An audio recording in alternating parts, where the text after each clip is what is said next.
Hi guys, this is Hamilcar, and I am back. That's right, I've been gone from the world of StarCraft, or at least the world of commentating StarCraft, for probably 3 or 4 months. But over the last couple weeks, I've had the urge to get back in the game and start commentating, and this is the result. I am bringing you now a single game from the Pro League between Jaedong and Great. This is the third set of a match between Hwaseung Oz and Samsung Khan. I'm not quite sure how to say the name of the new corporate sponsor that replaced Lakehath, so you'll have to make do with my best efforts. But anyhow, I'm very happy to be back. I stopped commentating for a while and really just sort of got out of StarCraft after Commentator Idol, and I put a lot of time into that, and I was sort of disappointed with going out early, and I think I deserved to because I didn't really do my put my best foot forward on the first week competition. But, you know, it all sort of went to my head for a little bit, and, you know, for about 2 months I just sort of focused on other things, and then I got the bug again and started watching StarCraft, and in 2 months things changed a lot, and there were new players who were good that hadn't been good when I was last paying attention, and other players who were in slumps, and new maps and all sorts of stuff, and it got me excited again. So I've been back into StarCraft for probably the last couple months, and now I'm back to commentating. Anyhow, this match I picked just because it's a exciting match, I hope, should be, between two Zergs, one of whom is probably the all-time great ZvZ player of... well, certainly of the modern era of StarCraft, arguably of any era. His stats are still above 80%. I think he's sitting at about 81% win rate ZvZ on a total of 70 and 16, which is just incredible, unheard of in almost any matchup for almost any player in StarCraft. Great, on the other hand, is sort of up and coming, sort of not. It's hard to say. He's sitting at about 55% ZvZ, and it's actually his best matchup. He's at 50-50 in his other matchups. But he's one of those players who you sort of think could have a breakout someday, could come out of the blue and go deep in a Star League and suddenly be one of the great players that everyone worries about.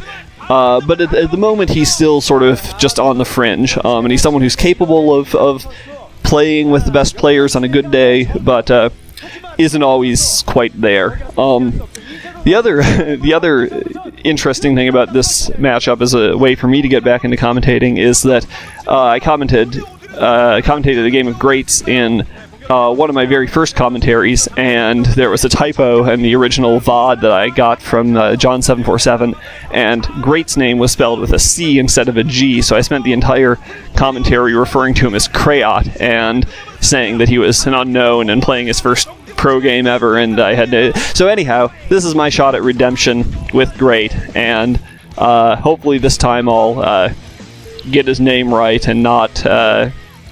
engage in any similarly spectacular screw-ups. Anyhow, the game's starting right now, and we'll see. This is on Neo Medusa, which is just a slight modification of the original Medusa.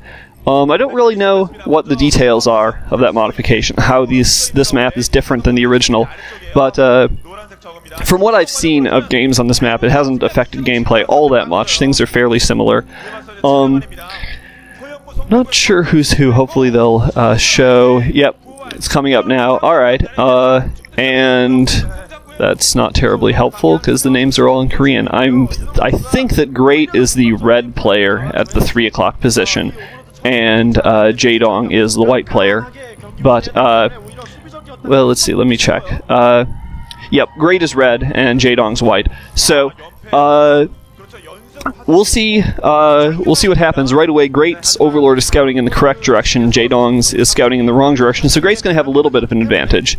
Neither player going for anything especially silly or cheesy or all in.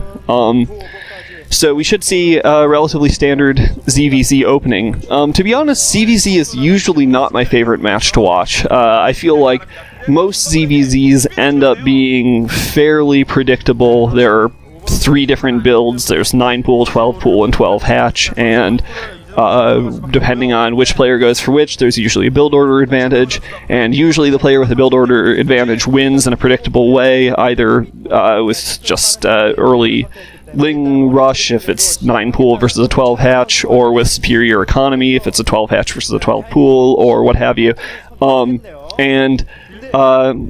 There's a lot of sort of fancy micro, but it typically doesn't add up to anything all that exciting or weird or unpredictable. Anyhow, Great's Overlord's coming in, Jaedong's Overlord spawning in, so Jaedong's going to know where Great is. He doesn't know what build Great's gone for yet, but it looks like it doesn't really matter. Mirror build so far in this match, almost. Great getting that gas down a little bit later, but they're both going what looks to be in 9 pool gas, I think. One of them might have gone... Maybe Great went 12 pool, but I don't see a second Overlord. So I think it's a 9 pool gas, but Great is going for that expansion right off the bat, whereas Jaedong's going for Lair. So Jaedong's going to have Mutas out very early. But what I was going to say about ZvZ is Jaedong is one of those players who can make even a relatively boring, predictable matchup exciting, because his Muta micro in particular, is just so good that he can pull off feats that nobody else is capable of, and win games that he ought to lose, win games where he has some massive, supposedly insuperable build order disadvantage, just by microing his ass off and taking down twice the number of mutas he has himself, and just doing incredible things that make his games a lot of fun to watch. So, in any event, we'll see what he does here, but it's not surprising that he's going for earlier tech for the quick layer, because mutas are his strong suit, and the Spire's going down right away. He's going to have mutas out very quickly, and Great's going to have to be on his toes if he doesn't want to get caught off guard by these very quick Mutalisks. I assume he will put down his Spire pretty soon, too. He's teching to Lair now, and he shouldn't be more than about 35 seconds behind Jaedong, I don't think. So, I don't think this will be a immediate auto win for Jaedong, but we'll see. Great's pressing out with a lot of Zerglings, slightly more than Jaedong has. I don't think Jaedong's in too much trouble. He seems to have seen those Lings coming out. Now the Lings are heading to the north. I don't know what they're doing there. Maybe just scouting around, probably trying to prevent Jaedong's Lings from doing an end around and sneaking into Great space. Now they're coming down on the natural, but they're falling back again. I think he just wants to put the pressure on and force Jaedong to expend a few more larvae building Lings. And this is the time to do it, because Jaedong's Spire has just gone up. If he can force Jaedong to spend a couple of those larvae on Lings, those are larvae that he would want to be using to make Mutalisks. Now the Lings are pressing in. Great's falling back. It looks like numbers are about equal, but Great loses 2 Lings for no return there. We'll see if he's able to pick off that one. Sunken Colony going down for Jaedong. So Jaedong is a little bit worried about this. And he's going to pull his Lings back into a defensive posture, try to keep those Lings of Greats from running in and wreaking havoc on the drone line. I think he should be okay defensively. He does have mutas coming out. I'm assuming those eggs have to be mutas. Now the attack is pressing in, and it looks like Great's going in quickly. He's going to try to take out the Sunken Colony. He's putting a lot of pressure on their great drone defense by Jaedong, though, and the mutas are out. So Great, I don't think